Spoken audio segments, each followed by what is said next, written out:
PlayStation made a huge mistake. Driveclub, a game that was introduced with the PlayStation 4, long hyped and for good reason. It was going to be the social racer. After long delays, as you probably know if you purchased the game yourself, the game launched to a number of server issues from day one. In fact, they were around for about 3-4 weeks, and still then there were dropouts, drop-ins. Along that time, it was just a bit of a bumpy ride. Yes, the core game was up and running. You could play the single player, you could play with the cars, you could experience Driveclub in a way. They had to dial back so many social features that would drop in and out anyway that it kind of ruined the whole point of it being the social racer that it was advertised to be. Welcome to this video. We're going to go back on some of the history of Driveclub, talk a little bit as to why I think Sony missed out on a massive opportunity here with something that could have been absolutely insanely massive, more so than it already was, which if you didn't know, figures-wise, we'll get into those a little bit later. 19th of March 2015, half of the developers of Evolution Studios were laid off, just gone, discarded because of the issues of Driveclub. They had to have layoffs, they weren't making enough money to cover the fact that they were spending a lot of time working on this game. Did they need that many developers?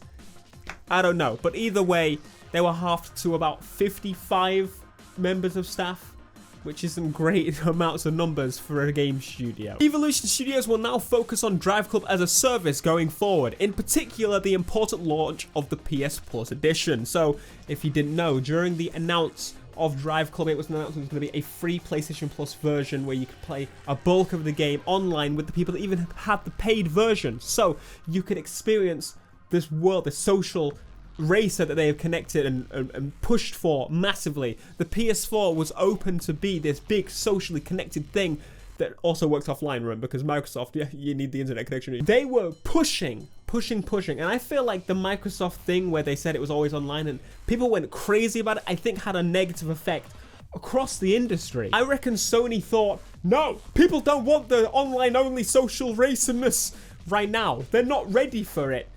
And thus we kind of got this situation where it was just half chopped. Oh no, we should probably pull out some of the social. We got a bit of a mess. 25th of June 2015, PlayStation Plus Edition finally releases. The free version of the game included a bunch of different tracks and stuff for you to try, a bunch of different cars. You could play online with the people that had the paid version. It was finally what it was meant to be. They fixed the server issues. You could go online, you could race with your friends, you can create events and times tied with the PlayStation's menu system. You can say, I'm going to race this club at this time. We're going to go head to head. The social racer was here. 27th October 2015. Driveclub got a bike expansion. It was pretty sweet. It was something that I never even expected to happen. It came out of the blue, out of nowhere. I'm not much of a bike person, but even I enjoyed it. The physics reminded me of the physics of the normal game. They were easy to play with, but you had the mastering point and the sense of speed, top notch. 27th of December 2015, Gran Turismo Sport gets announced. This is, I think, where the major picture sets in. GT Sport was announced. We were all excited. We were all confused as to what it was going to be. Is it the next Gran Turismo? Is it a prologue? What? I think now, fast forwarding, we realize it's a prologue, but it's getting a bunch of updates and it's got fantastic support. But the idea in my head is that it's a social racer, and this was a year after. And did they know exactly what it was going to be? Yeah, they were talking about how it was going to be this online revolutionary experience that you're going to race online and race, you can be old or young and all this kind of jibber jabber. But it seemed like Sony, for some reason, had released Driveclub, got rid of half the Driveclub developers and were like, nah, it's not working, and then did the same with the Gran Turismo developer, which is rather interesting. In 2016, Driveclub DLC and updates continue to roll out. Downloads skyrocket because of the free version and sales of the cheaper ones and the season passes. A larger community is forming, but obviously that wasn't quite enough. 22nd of March 2016, Evolution Studios, Driveclub and MotorStorm developer, is closed by Sony Computer Entertainment. They were just flung. Get rid. We don't need you anymore. Half your staff's gone. We don't need the rest of you anymore. Get out, said big dog Sony. 21st of September 2016, Driveclub VR releases. This was actually their last completed project they'd worked on. They'd mostly finished. and I think some Sony developers that were left, maybe old Driveclub developers that were thrown into Sony Computer Entertainment across, that's usually what happens in games, finished the game and it was released. And again, one of the best experiences still of virtual reality that I've driven, because the core game is fantastic. The VR version enhances that. 17th of October 2017, Gran Turismo Sport releases. And I guess now we'll move on to the meat and potatoes. Now the timeline has been nicely laid out for you. Evolution Studios moved on to work on Onrush, which didn't sell fantastically, as you may have actually seen. Thus, they were thrown out very quickly by Codemasters, just like they were from Sony, which was rather upsetting because Onrush seemed like a brilliant concept, but the price point was the only issue that many people had, and it's now a free Plus game and a free Xbox Game Pass game probably, and it's going to do great, just I think like Rocket League was. Probably not as good, but in the realm of. I think that was actually the plan of the developer, considering the loot crates and stuff that were available in the game. It would have been a great free or cheap game. Paul, the lead of Evolution Studios, is now working for the Project Cars developer Slightly Mad Studios. If you've ever seen any of my videos talking about Slightly Mad Studios, intrigued.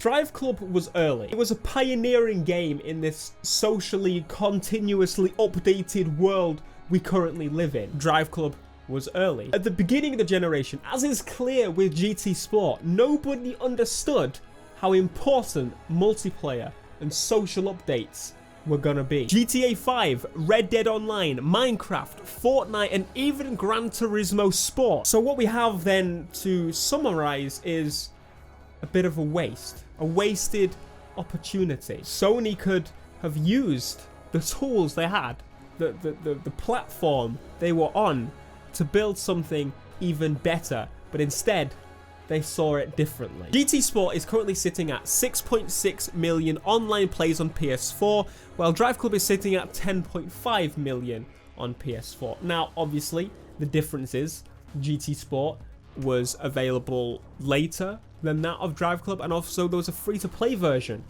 But it's Gran Turismo. It's an established IP. My theory is that Sony saw these two games competing the more it went on. Obviously, they had the issues and staggers at the launch of the game, and a lot of games have done that this generation. They fixed it, and it was fixed perfectly fine for when the PlayStation Plus version released, which is when a lot of people jumped in and started playing. I think Sony saw Driveclub as a competitor to Gran Turismo. They thought, why do we need two track racers on one platform that would make you go, maybe I like this one more than this one? They didn't see the difference between arcade sim. Why didn't they alter the route instead of completely just cutting it off? Forza Horizon 4 had 1.6 million online plays estimated in the first 9 days. That number was upped by the fact they had the game on Game Pass. And in my head, that's similar to how it would have been with Plus. Imagine an open world Driveclub. A world built by the team that made these insane different environments, with the idea of customization, the idea of performance tuning, handling tuning. A racer that constantly evolved, just like the base game did, but in an open world setting. A constantly dynamic, crazy, beautiful world. It's clear that Sony is ready now for multiplayer and updating games in that way. I mean, granted, they haven't done as much as their Microsoft, for example, with updating, but they're giving GT Sport a try on this, so why not another game too? You have to remember, GT Sport launched with the fact that you couldn't play a career at all because it didn't have one. It was all online, and they updated over time to add that stuff. You're gonna close them as well, Sony, huh? All they needed was the talent, the IP, some assets. Could have been reused, the cars, the environments, the trees, the whatever. But just like that, it all got thrown away to waste. So I leave you then with some gameplay of Driveclub and showing you why I go back to this racer still to this day, and I will continue to do so for as long as the PlayStation 4 and Xbox One era is here, unless next generation I can play my old games, because then I'll keep playing. This clip will probably alone show you why the dramaticness the sense of speed, the sound, the environments, why everything was just spot on with this game, and why it is one of my favorite racers ever created. Peace.